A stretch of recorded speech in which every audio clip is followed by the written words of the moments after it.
Sounds good, thanks Tyson. Well, horses are a big part of what makes up the cowboy state, but shoe horsing is a trade that most of us don't know a whole lot about.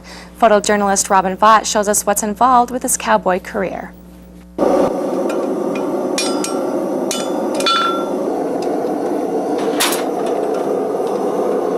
The biggest part is training your body how to do it, like how to use your tools and how to move around the horse and how to conduct yourself around horses. You can go and read a book and learn how to shoe horses and learn the basic concept of it fairly quickly.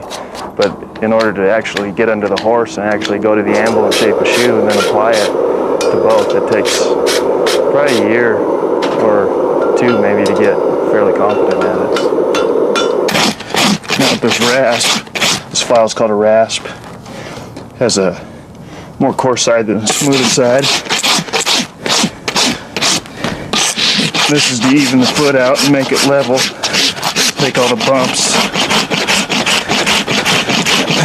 I started out by pulling the old shoes off of the foot, trimming the excess growth, and making the foot flat and level with the bony column of the leg. And then I shaped the shoe according to the fit of the foot, and I nailed a shoe onto the foot and finished the foot. The finished job is just basically to make it look nice. Confidence is the main key, because horses can sense if you're apprehensive or not sure of yourself, and it'll just make the horse act worse. Because if you have confidence and you're relaxed when you go about it and you know that you're going to get the job done one way or another, it makes the horse, it'll help the horse to relax, and it'll just make your job a lot easier.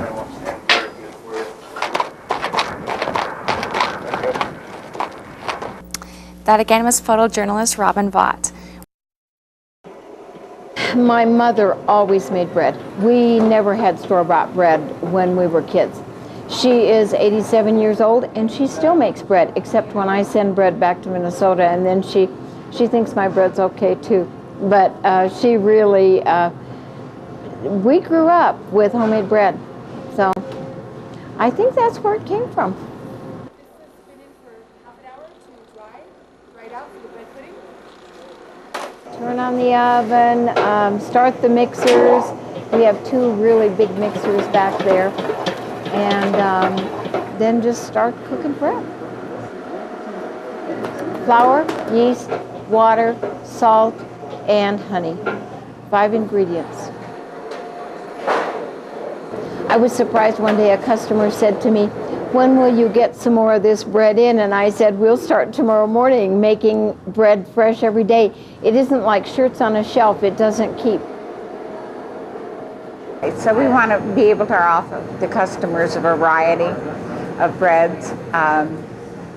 Surprise them once in a while. It surprises us once in a while. People ask us to do certain kinds of breads, and we make a good faith effort to do them, because we're a local bakery and we want to do what the people here want us to do.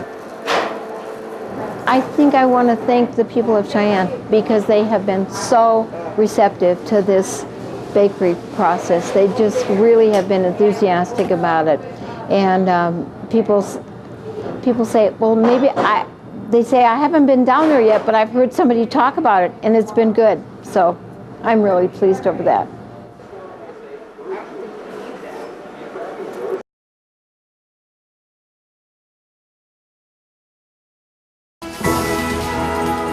Tonight's Profile of Success is brought to you by Community First Bank, for the best of both worlds.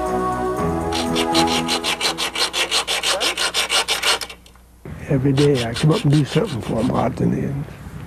I do, most of my work is done with the shrubs and the trees and pruning and things like that. Mostly picking the dead flowers off. No matter what they do, volunteers are always improving the Cheyenne Botanic Gardens. In fact, it's the volunteers that keep the Botanic Gardens going.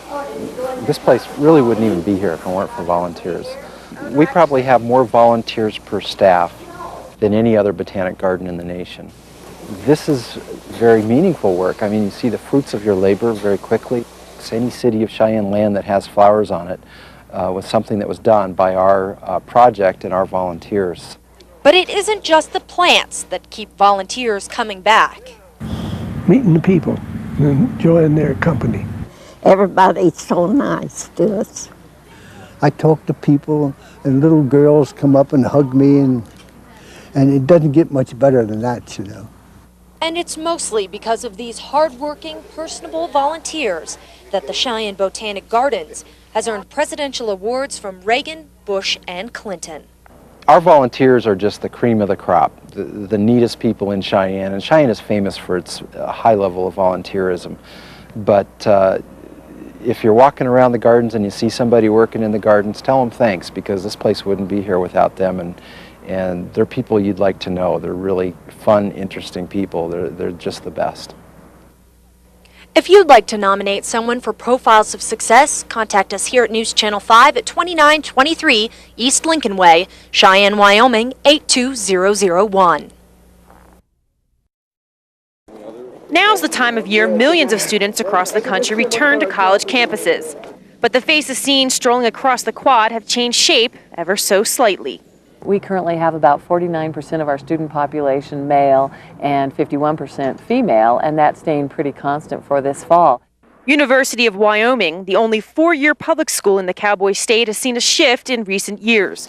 While the difference in numbers of men compared to women on campus are slight, off campus is another story. On outreach campuses, the student body is made up of 74% females and only 26% male. While economic factors and the number of women re-entering college play a role, there are some other possible reasons more and more women are filling college classroom seats. I'm not sure. I hadn't really heard that before, but maybe it makes a little more sense because I think guys maybe have a stronger influence to going like straight into the working force, as to females think about academics maybe a little more. I think it's a widely accepted thing that girls are, women in general are continuing their education and going further than they have in the past. I think, since the 50s and stuff, women haven't been staying home. They've had more ambition. Their goals are higher. And society expects a lot more of women than they used to. And just the equal rights stuff, I think all of it's kind of added up to more women pursuing their dreams and their goals. A lot more women want to get out into the job force, which is a good thing, but I don't know, a lot of parents are probably making their daughters go to school now because their wives or their mothers never did that, so I imagine that's why. This trend isn't just taking place on the University of Wyoming campus. It's a trend on college campuses across the nation, which signifies the fact both genders recognize the importance of education. Beth Basin, News Channel 5.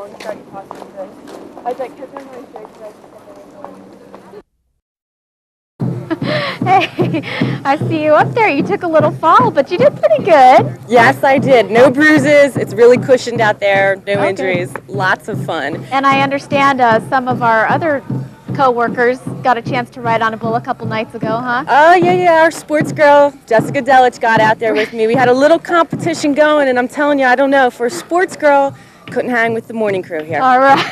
Thanks a lot. Well, yoga is one of the newest ways to keep fit, but also exercise your mind, body, and soul. Photojournalist Robyn Vaught found out you can get all these benefits right here in Cheyenne. Okay, let's bring our right knee into our chest. The word yoga is a Sanskrit word, which is from the ancient Indian language, India, and it means a union. And according to yogic philosophy, it refers to a union of the individual soul with the universal soul. Now, yoga is not a religion, it is a philosophy, but it does have close ties with the Hindu beliefs because that's where it originated. It was originally designed by ancient sages in India who wanted to sit for long periods of time in meditation. And it was uncomfortable for them, so they developed these poses that would make it more comfortable for them to be able to sit for these long periods of time. Be sure your right shoulder's on the ground. Well, there are definite benefits in your cardio health, respiratory health, circulation. It's been known to help with the relief of depression, anxiety. Of course, there's benefits in flexibility, stress reduction. It's a good toning exercise if you're taking a class that's more moderate or strenuous. Just many benefits. And then you're going to slowly roll your neck to the right. Middle age, elderly, anyone can do yoga. You can adjust poses with props and modifications to the poses to fit anyone's limitations. Forward, arching your spine. To me, is a true testimony of its power and benefits. I mean, it's passed the test of time. And if you'd like more information, please call the Y at 634-9622.